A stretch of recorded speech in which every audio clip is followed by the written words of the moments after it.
tam olarak çok şey de hatırlamıyorum. Benim okumam yazmam zaten yok. Sadece gördüklerimi ya duyduklarımı, yani kadının da hakkı var kafamda biriktiren bir şeyler. Can you just help out with a transport of a drunk gold finalist? We've got one about 50 metres east of the aquarium in Flinders Street. Human rights is policing. Policing is human rights. So when you come in and you risk assess, oh, there's a fight there, what are the issues that come into your head? The human rights framework will actually say to you, safety, safety, safety. Minimize harm. சோழந்தாங்க போயிருந்தப்ப அங்கே tea கடையில் தாழ்த்தப்பட்ட ஜாதிக்கு கொட்டாச்சியில் tea ஊற்றுவாங்க. நல்ல உயர்ந்த ஜாதிக்கு டம்ளரில் coffee ஊற்றுவாங்க. இதெல்லாம் ஏன் பண்ணுறீங்க? இதெல்லாம் சட்டப்படி தப்பு. ஹியூமன் ரைட்ஸில் கம்ப்ளைண்ட் பண்ணதுன்னு ஹியூமன் ரைட்ஸ் திரு பஞ்சாண்டி சார் ஃபோன் பண்ணி வந்து அந்த பிரச்சனையை சால்வ் ஆகிட்டான்.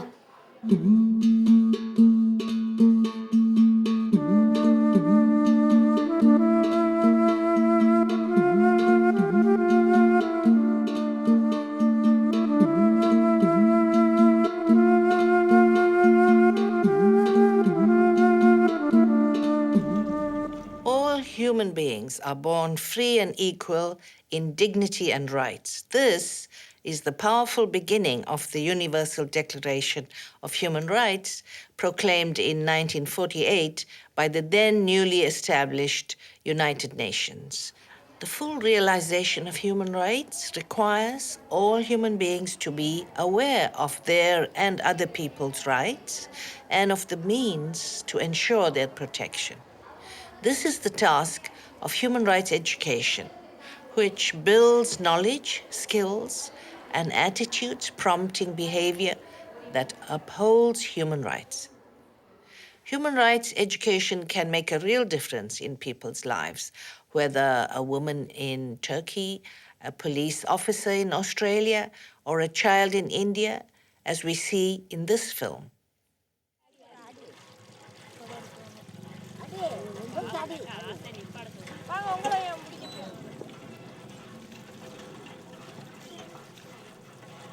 எங்கள் ஊரில் வந்து கள்ள வீட்டுக்காரங்க பல்ல வீடு தான் ரொம்ப சீப்பாக நினைப்பாங்க. குழாயில் தண்ணி பிடிக்க போனோம்னா கூட அவங்க தான் ஃபஸ்ட்டு பிடிக்கணும், அதுக்கடுத்து தான் நாங்கள் பிடிக்கணும். ஏன் நாங்கள் தானே ஃபஸ்ட்டு வருஷம் அப்படின்னு சொன்னாலும் நீ என்ன இவ்வளோ வாய் பேசுகிற, ஜாதி இந்த ஜாதி வச்சுக்கிட்டு இவ்வளோ இது பண்ணுற அப்படின்லாம் கேலியாக பேசுவாங்க.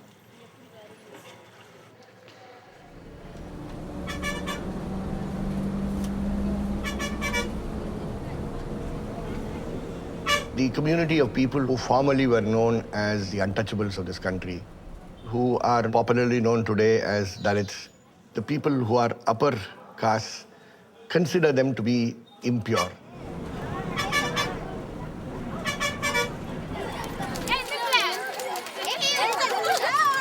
For a young boy running into school, just because he comes from the Dalit community, he may not be allowed to eat along with the others, because the spillover from his plate should not fall into somebody else's plate.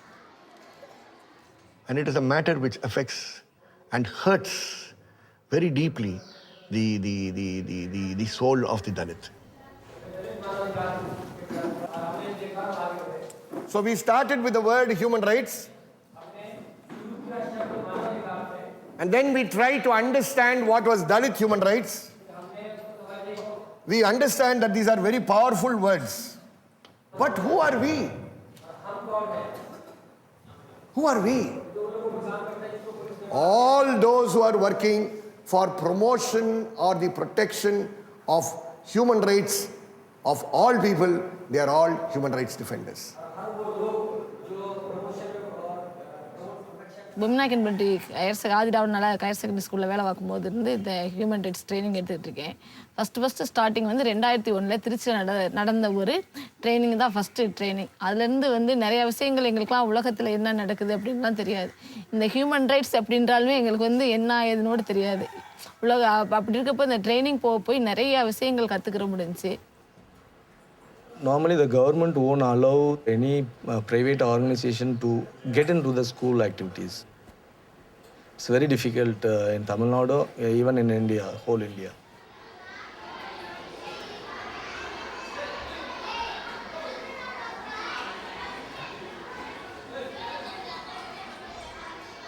UN mechanism is the tool for us to approach the government. Then again we have to convince the headmaster on the importance of human rights education.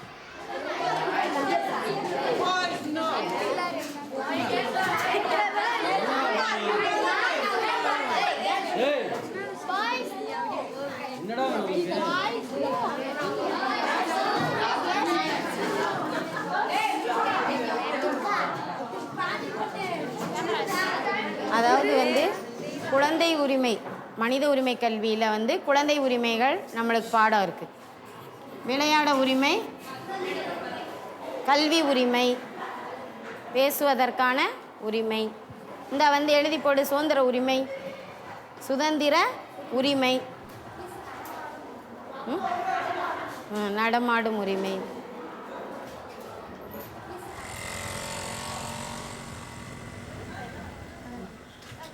எங்கள் அம்மா வந்து தட்டெடுத்து வேலை பார்க்குறாங்க, எங்கள் அப்பா lorry ஓட்டுறாங்க. எல்லா வேலையும் என்னையை தான் பார்க்க சொல்லுவாங்க, எங்கள் அண்ணனை பார்க்கவே சொல்ல மாட்டாங்க. எங்கள் வீட்டில் ஆம்பளை பையங்களுக்கு தான் சப்போர்ட் பண்ணுவாங்க, பொம்பளை பிள்ளைக்கு சப்போர்ட் பண்ணவே மாட்டாங்க. ஏன் அவங்கள ஆம்பளை பையங்க இருக்காங்கல்ல, ஏன் அவங்கள பார்க்க சொல்ல வேண்டியது 2 பேரும் ஒரே பிள்ளை இதில் 2 பேர் நீங்கள் பெற்ற பிள்ளை இதில் எதுக்கு என்னையவே எல்லாம் சொல்கிறீங்கன்னு சொன்னால் அவங்க ஆம்பளை பையங்க, அவங்க தான் எங்களுக்கு கடைசி வரைக்கும் இருப்பாங்க, நீ எல்லாம் போயிடுவ அப்படின்னு சொல்லுவாங்க. அப்படி சொல்லி என்னை அடித்தாங்க. அடித்து கரண்டியை வச்செல்லாம் பின்னாடி அடித்தாங்க, முதுகில் அடித்தாங்க. அடித்து இந்த இடத்துல இப்படி காயம் ஆயிடுச்சு, எனக்கு மூஞ்சிலெல்லாம் இந்த எனக்குள்ளலாம் காயம் வந்துருச்சு. ஒரு வாட்டி ஒரு அவங்க அம்மா என்னமோ திட்டுனாங்கன்னு சொல்லி தீக்குளிச்சு இறந்து போச்சு. அது ஒரு 2 வருஷத்துக்கு முன்னாடி அந்த பொண்ணு இறந்து போச்சு.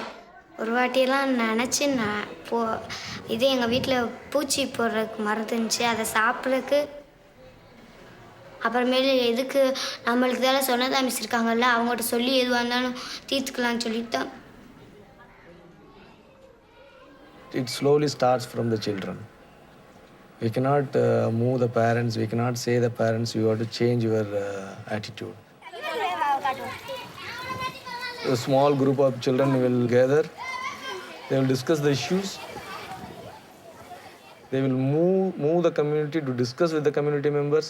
The community members includes the parents of the children also, the same children. There is a space for the children to talk with their family itself. So that changes. That way we are creating the change in different ways. Teachers, children, and the family members, through the family members, neighborhood. So the chain will go like this. In Tamil Nadu, there is a practice in some area, they won't send their girl child to the school. Some children are asking their parents, why you are not sending my sister to the school? She has a right. In a simple way, we can say each child can make a change through practicing the human rights values. That is important. இங்கே வந்து teachers கிளாஸ்க்குள்ளே வந்தாங்கன்னா கம்போட தான் வருவாங்க. ஆனால் இந்த மனித உரிமை கல்வி வந்த பிறகு டீச்சர்ஸ் எல்லாம் கம்பை விட்டுட்டு நல்லா அன்பாக பேசுகிற மாதிரி வராங்க. எங்கள் பக்கத்து வீட்டுக்காரங்க ஒரு பொண்ணு வந்து சின்ன வயசுல நிச்சயதார்த்தம் பண்ணிட்டாங்க. 13 வயசு பிள்ளைய. இது இப்படிலாம் ஏன் பண்ணுறீங்கன்னாட்டா குடும்பத்தில் வரும தம்பி அப்படின்னு சொல்லிட்டாங்க. இதெல்லாம் தப்பு, அரசாங்கம் உங்களுக்கு படிக்கிறதுக்கு நல்ல பணம்லாம் செலவழிக்குது, படிக்க வைங்க அப்படின்னு சொன்னோம். அவங்களும் படிக்க வச்சாங்க. அந்த நிச்சயதார்த்தத்தை நிறுத்திட்டு படிக்க வைக்கிறாங்க. அந்த பொண்ணு 9th படிச்சுட்டு இருக்கு. We are having hope. I too having hope on that. After my experience in our organization was long 6 years here, only in this educational process, trainings, field visiting schools, meeting with the children and teachers, that experience gave me the hope. It is possible, the change is possible in the society through the children and the teachers who are involved in this process. Now we are in 22 states, the human rights education program. பொண்ணா பிறந்ததில் நான் தப்பாக நினைக்கல. பொண்ணா பிறந்தது நல்லதான். பொண்ணா பிறந்த இப்போ நான் வந்து பொம்பளை பிள்ளைன்றனால தான் எனக்கு நிறைய உரிமைகள் கிடைக்குது. ஆனால் அது எனக்கு மறுத்துருக்கு. Go ahead. Runway 3, then you find this code 1 was being relieved by Melbourne East to the hospital ground. Roger, thanks. We're just going to do a walkthrough of a couple of nightclubs, just letting you know there's about 40, 50 people in the laneway as well, so just letting you know that also. Ambulance have been called and it should be on reach all area soon. Call 781, we can assist us. 781, yeah, roger, no, thanks for that. It's just west of Flinders Lane and Elizabeth or so. I'll try and get some other units there too as well. 305. Melbourne North 305, go ahead. Yeah, North 305, we're clearing the last, could you mark us code 2 and shortly off? Victory Port 458. Melbourne North 305. Melbourne North 305, go ahead.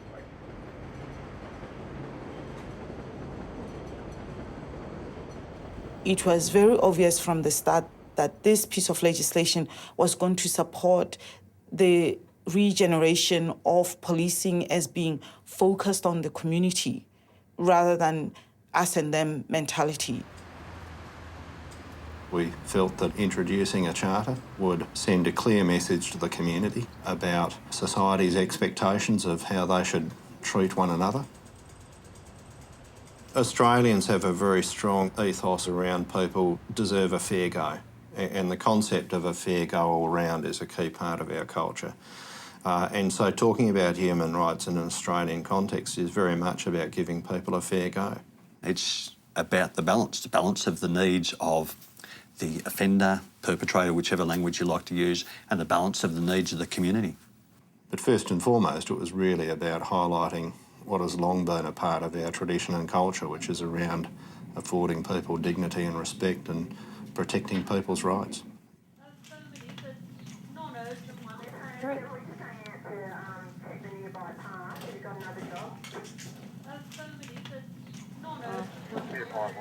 We're Flinders Street, you're fanning noted. If you're wanting to go and we'll bring it out to one of the railway stations.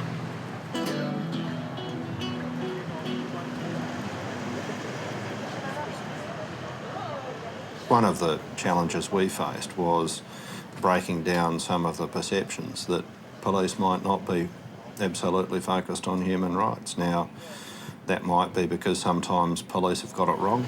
Near Flinders Lane in Elizabeth, just west of Elizabeth, we've got a drunk here that needs assistance. The first step really was about firing up people's radar, if you like, so that they actually started looking for those issues in the workplace. High complaints against police, some service delivery problems with really, really bad timelines on completing stuff, from victims reporting to getting offenders to court in time. We're having court costs issues with prosecutions that were failing because of poor investigation.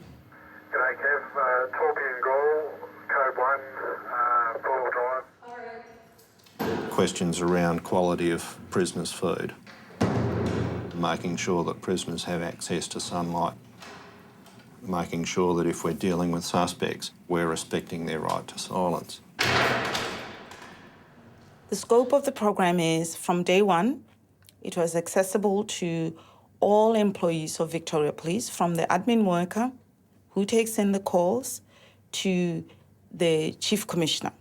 Because if a receptionist is taking a call, they have to be thinking about the rights of the individual at the other end. Yeah, wait for our freeway code 2, talking to watch house for a sec. If a scientist is managing an investigation, they have to be thinking about the integrity of the evidence, because that is what is going to be protecting the community. Word got around that wherever somebody has done human rights education, there's less angst when they're dealing with the community. So we started to get flooded with requests.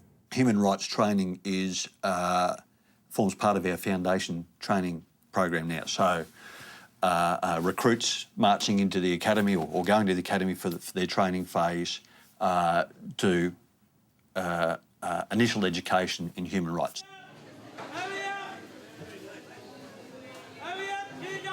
We certainly have to be conscious of the diversity in our community. Some have faced a pretty tough time on their journey here, many years in a refugee camp. Some have come from countries where law enforcement officers are oppressors.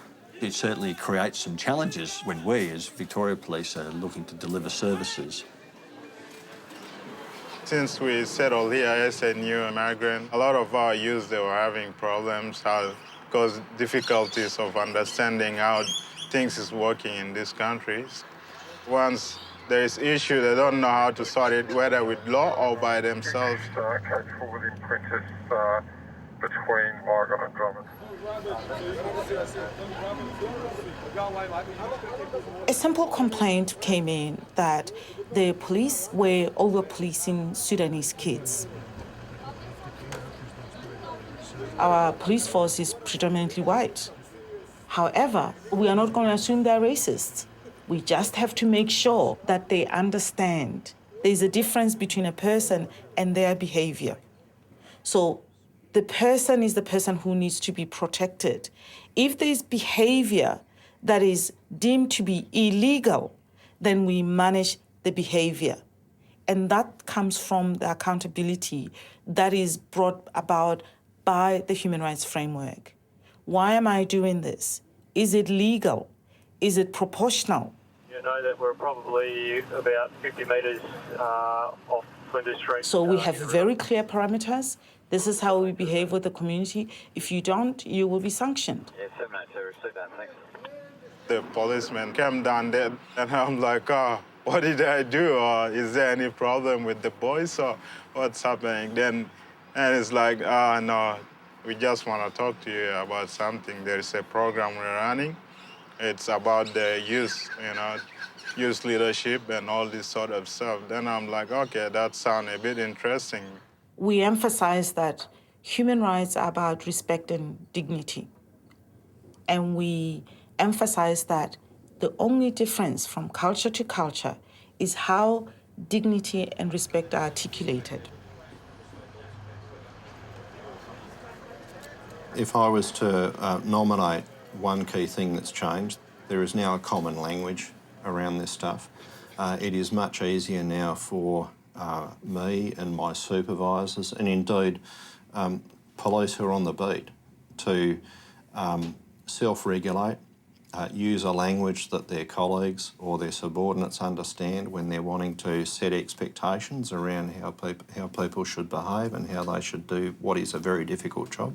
It's given us a range of dividends. It hasn't actually been a chore. It's actually been a bit positive to allow us to do our job better. Over the past 12 months, right across operational policing, there's been on average a 30% reduction in complaints about police conduct. From that time, I started to know more about police. Here it's all about, just a uniform. They put the uniform on. That's the difference between me and them. But once there is no uniform, it's just a normal person like you and me.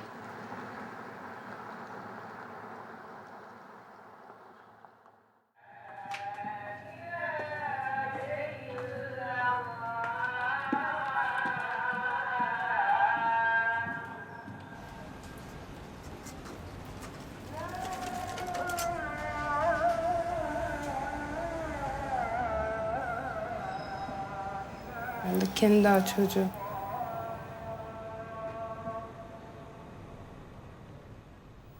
Benim evliliğim görücü usulü oldu. Ailem istedi. Yok dedim o zaman, ben daha yaşımda başımda. Ben de kendi daha çocuğu. Gelin oldum, gittim öyle gördüm.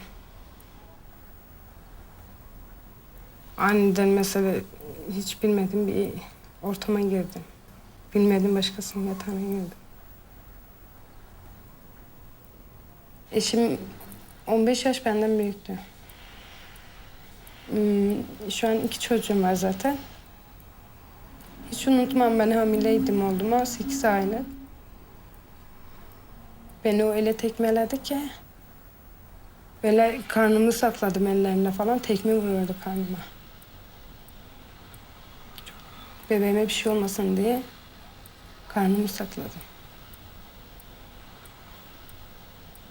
Anneme anlatırdım, babama anlatırdım, beni suçlarlardı. Sen iyi davranıyorsun. Hata senindir. Çok suçlayınca baktım ki onlarda zaten bana hiçbir şey yok. Ben de sustum. Bazen de ben resmen çıldırıyordum. Ama hiçbir şey yapamıyordum. Boşanmaya karar verdim. Ben zaten ailem silahlarla peşime dalmıştılar. Beni arıyorlardı.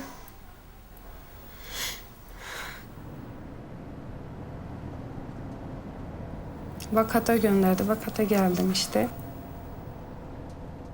Bir kere Türkiye'de şiddet oranı çok yüksek olduğu için her türlü şiddet ama ekonomik, politik, psikolojik, kültürel, fiziksel ve cinsel.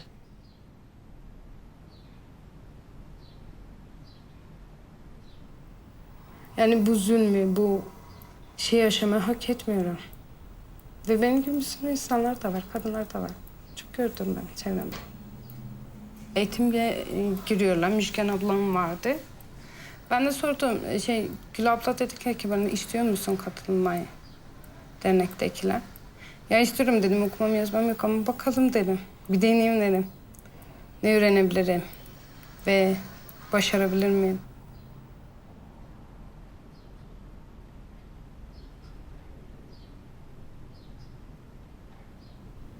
Bir değişiklik istiyorsa kadınlar ve biz onlarla buluşabiliyorsak bu tip güçlendirici faaliyetler, aktiviteler, eğitimlerle mutlaka hayatına değiyor.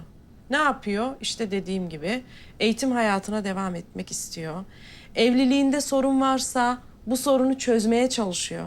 Kocasıyla, çocuklarıyla, aile içi iletişim konusunda daha bir güçleniyor. Bu eğitim sonucunda ulaştığımız kadınlar, bu eğitimi alan, kendi varlığını hisseden kadınlar bir adım daha öteye gittiler. Bir adım daha ilerisini görmeye başladılar. Daha fazla insanlarla ilişki kurarak devletin bazı olanaklarına daha fazla yararlanma isteği ve arzusu duydu. Eğitim hayatlarına geri döndüler. Yani iş hayatlarına tekrar geri dönenler oldu. Bunlar çok önemli adımlar aslında. O eğitim çok güzel. Konu üzerinde işte konu. Gittikçe açıldı. Gittikçe baktık ki daha rahat, daha güzel. Ve düşünüyordum ki ay benim bilmediğim ne kadar çok şey var. Hiçbir şey bilmiyorum ki zaten. En azından neye sahibiz? Neye sahip olabiliriz? Güç topluyordum. Yalnız değilim diye. Düşsem bunlarla atarlar bana.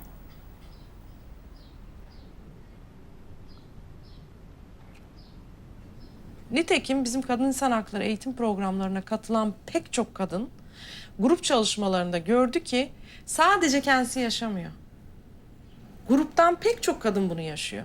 O zaman o kadar rahatlayıp o kadar kendilerini iyi hissediyorlar ki suçluluk duygularından arınıyorlar ve daha güçlü hissediyorlar. Çünkü diyorlar ki bu benim hatam değil. Bunu buradaki 20 kadından 18 kadın daha yaşıyor. O zaman sorun bende değil, sorun başka bir yerde.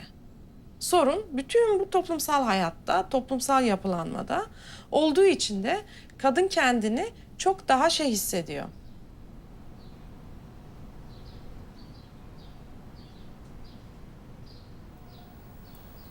Çok mutlu oldum kimliğimi bir adım değiştirmek. İsmi Evrim, ismimi Gül bıraktım. Şu ismimi Gül bıraktım diye çok gülmek istiyorum artık. Yani gülmek istiyorum. Dünya her yerdeki bütün kadınlar diyorum. Dünyada her tarafta Tüm gören.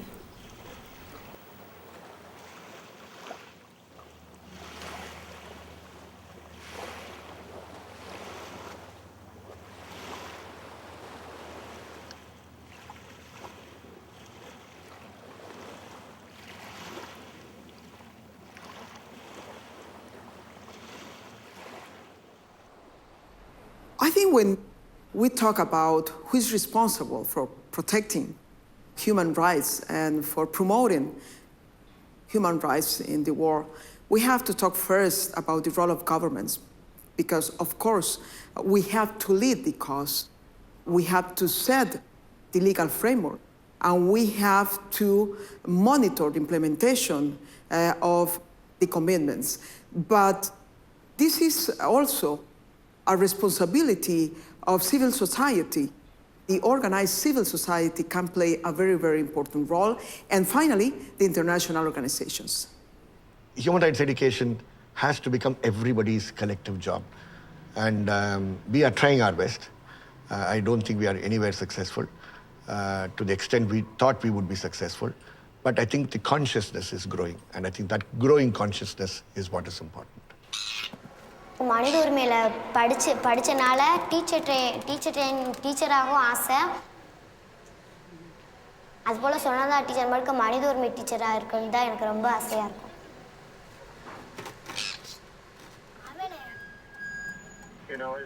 We've started the thinking.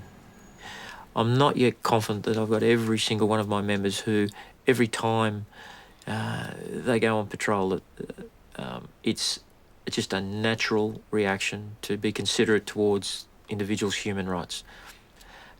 When I'm confident that I've got that, then the work is done.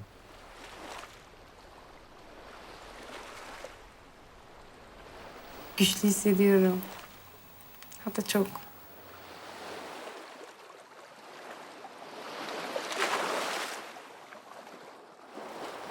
Başka kadınlara da yardımcı olabilsem daha çok mutlu olacağım.